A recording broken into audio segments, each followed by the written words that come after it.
Thanks. Good morning, everyone. I'd like to thank the organizers for the pleasure of coming this morning and speaking to you. As I walked by Sean Khanna, he gave me words of encouragement. They were essentially, don't screw up. So I'll try not to this morning. So I'm going to be speaking really, you obviously can't discuss clinical trial design in 20 minutes, but from the standpoint of making sure that we ensure patient welfare and take into account our companion animals as well as our the caregivers that take care of their companion animals. Certainly, it brings a whole unique set of ethical questions. These aren't human patients, of course, but they aren't laboratory animals as well. So we have, as I said, a unique set of ethical questions. Let's see if I can work this.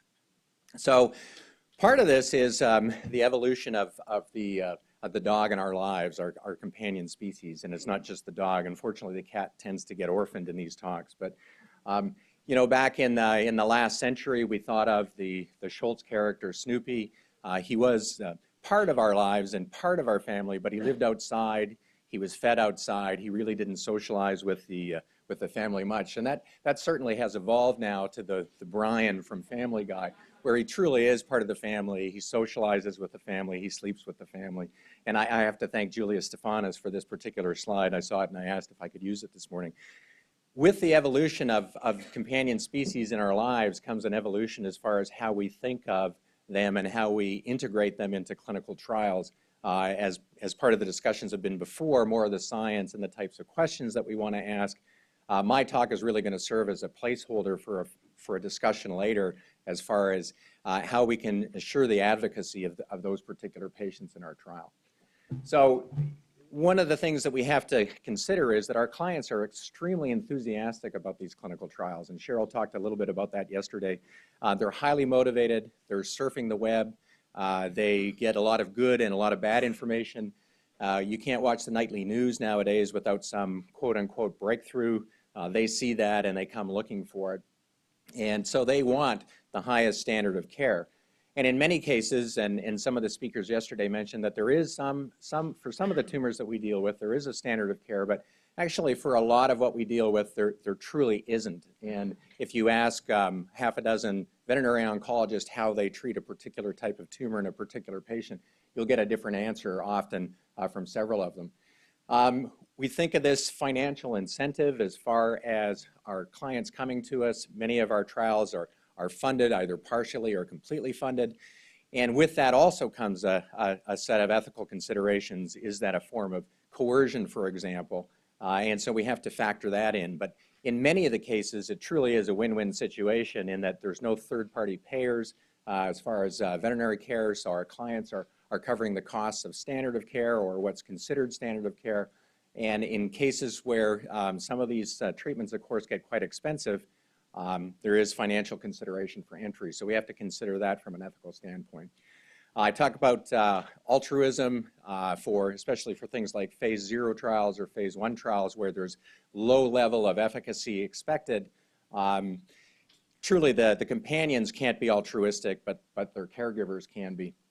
And as was mentioned a little bit yesterday, just to kind of illustrate the enthusiasm of our clients, our compliance rates are excellent. We have necropsy levels of 80% plus in our trials, which is virtually unheard of in human trials. So I'm going to just kind of go through the steps of trials and how we think we should at least start to think about ensuring that we follow the 3 R's and that we try and reduce numbers entering trial and still get good, robust data at the end of the day. So just a brief review for those of you that phase 1 trials truly are dose-finding trials looking at the adverse event profiles and kind of establishing adverse event profiles. And so there are some concerns associated with our clients and our caregivers and our companion species. Phase 2 typically are looking at activity levels, and phase 3 are true comparative or establishing the true therapeutic index for some of our trials. So in human medicine, as far as who enters phase 1 trials, and this was mentioned a little bit yesterday, typically these are refractory patients that have had standard of care, and I believe the average standard of care protocol before entering a phase 1 trial is around 3. So these are heavily pretreated patients. A lot of the terminal death pathways for cancer cells have already been depleted or modified or mutated. So you're really setting yourself up to fail in phase ones in many cases as far as from an activity standpoint. And the performance status in the patient that has been through several standard of care is lower. On the veterinary side, we often have the opportunity to have our companion species enter early phase trials with a higher performance status and naive as far as treatment. And so this may better recapitulate what goes on as far as response data and certainly toxicity data. So the types of patient that enters a phase one trial on the veterinary side often are those where no standard of care exists or the standard of care is really poor. For example, hemangiosarcoma, where standard of care being dox-based protocols moves the median survival from about 3 months to about 6 months. Granted, that's doubling the survival time, but it's still a very short period of time. So after explaining to my clients what the likelihood is following standard of care, many will choose a clinical trial hoping for something better. Talked about financial constraint of standard of care, no third-party payers. So often several, if not all, of the treatment costs are paid for under a clinical trial. And there may be additional incentive. Many of our higher funded trials, if the investigational therapy fails the patient, there's money set aside for them to actually receive standard of care. So again, that brings up some ethical issues, but is in many of our clients' minds a win-win situation. So looking at phase one trials, where are the concerns as far as our client and companion species? Of course, the goal is to determine, in many cases, the maximally tolerated dose. That certainly is the case for standard cytotoxics.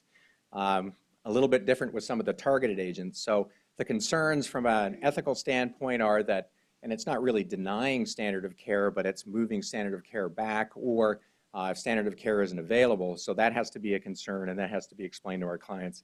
Efficacy is likely to be low, although in the age of targeted agents, as it was mentioned before in yesterday's session, that we're getting better at expecting activity in our early phase trials just because we have a better understanding of the targets and where we're going at initiation. But certainly efficacy is low in the early cohorts. So in phase one trials, traditionally you would take a group of patients, you'd treat them at a starting dose, which is typically a very low dose, and then if that particular cohort doesn't have a significant adverse event, you would take another cohort, the next cohort, and move the dose up. So there are concerns as far as it's always kind of a risk-benefit. If you start too low with your dose, you expose clients or companion species to a dose that's very unlikely to have efficacy. If you start too high, you're starting at a dose that has a high likelihood of an adverse event. So those are all concerns. And then the concern of where do we actually start with our dose, and so we have to weigh those risks. We can try and alleviate some of those concerns by one, very educational consent. So we have to sit down our clients and say, look, this is an early phase trial. The likelihood of efficacy is low, and when we're talking about cytotoxic agents, less than 10%. And it's really hard to consent people. I know on the human side, there's a number of papers talking about that they will sit down and explain to them 2 or 3 times that the likelihood of activity for a cytotoxic would be less than 10%, especially in an early group. And then the next day they would query those same individuals and say, what do you think the likelihood of having activity if you enter a phase one trial? And most of them say 50% or better. So even though you've consented them, it's a difficult process. And so we'd like to try and decrease the number of patients that both are receiving a subtherapeutic dose and also decrease the number of patients that are receiving a potentially a dose that would have too high of an adverse event profile. So we can do some things, client advocacy as far as which cohort to enter. So that's certainly something happening on the human side.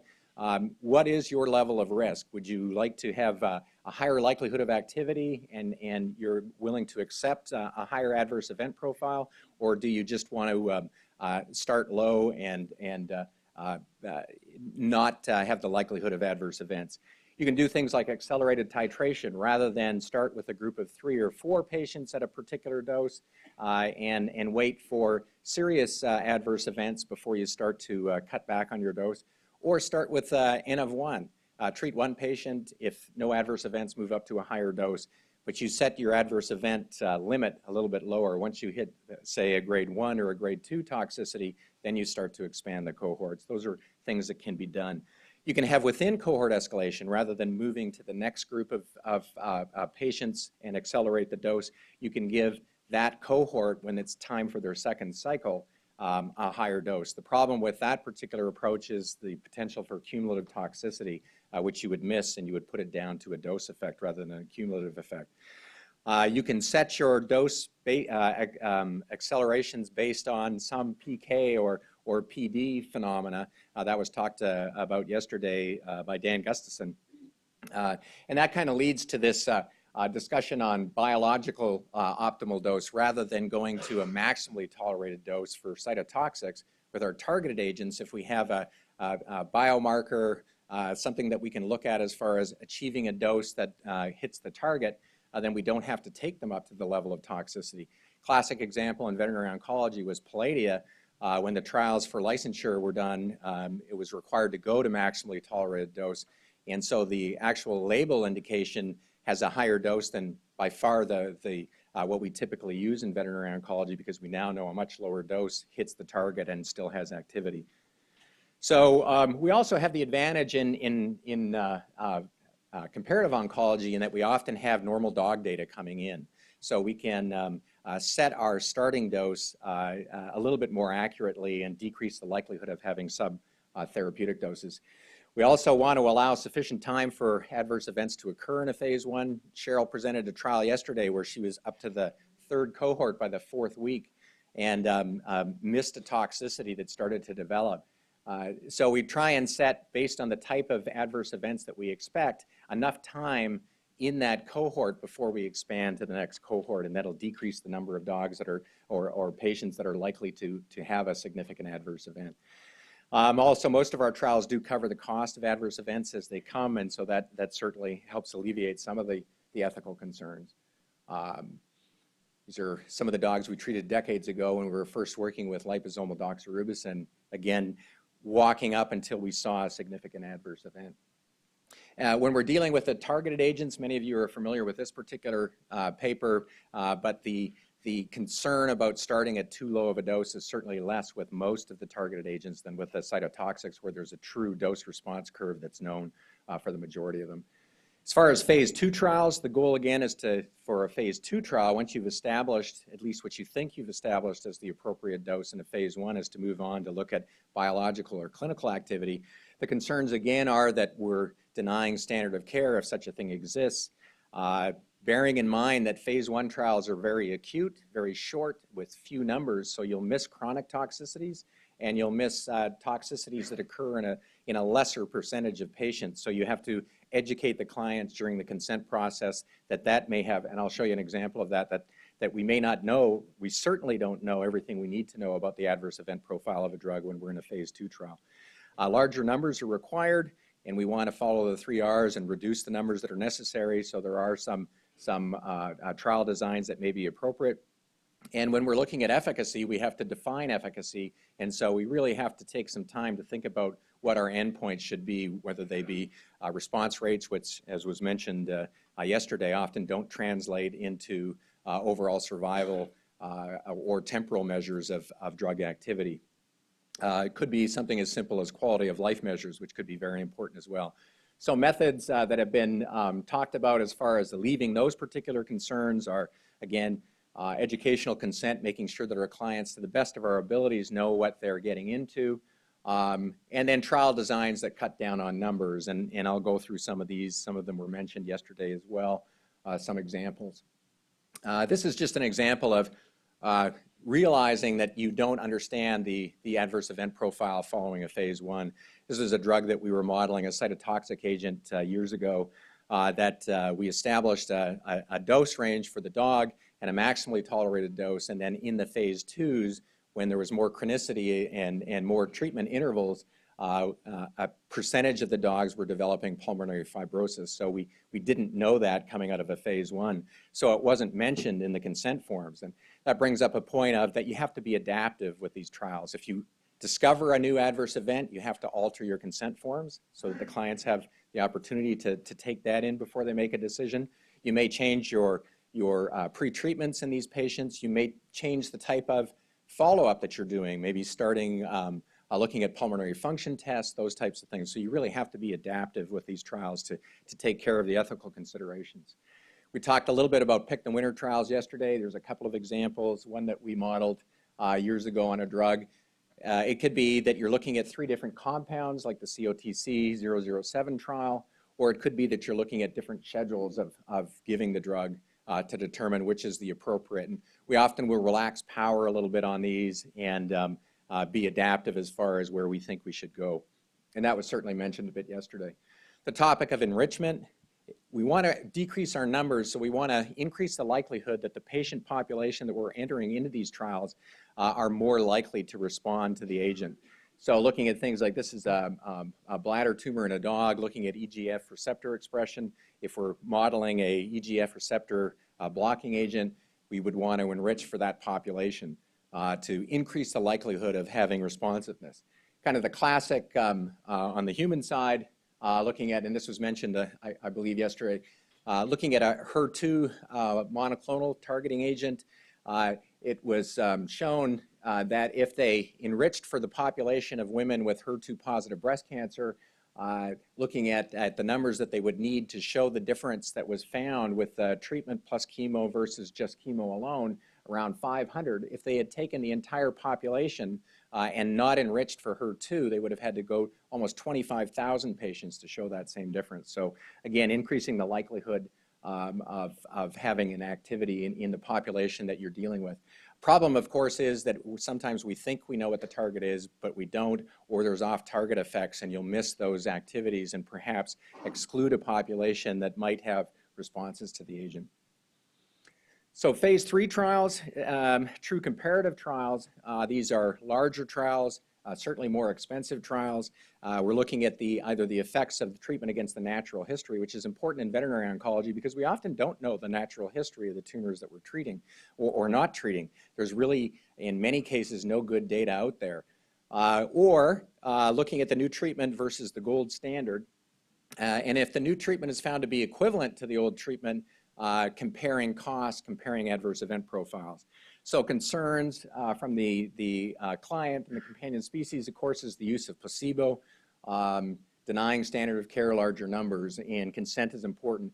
One point that's really important that came out of that conference in November is that really it isn't placebo, it's best supportive care, and we have the ability to offer that. I was remembering at a meeting a few years ago with Dan Van Hoff, and he said that he would like to be in, if need be in a randomized clinical trial and be randomized to the best supportive care plus standard, because really the level of medical care that our patients get when they're entered into clinical trials is typically very, very high. I mentioned being very adaptive with these trials, so Bayesian methods, show you some examples of that. The old frequentist approach where you do make some assumptions and you make a power calculation, you're kind of locked into that, where you randomize your patients. Whereas if you use some of these adaptive designs, as you enter patients and gain data, you can start to alter your randomization, you can open new arms. Certainly not a perfect model in many cases, but helps you to cut down on numbers and get to your answer quicker than otherwise.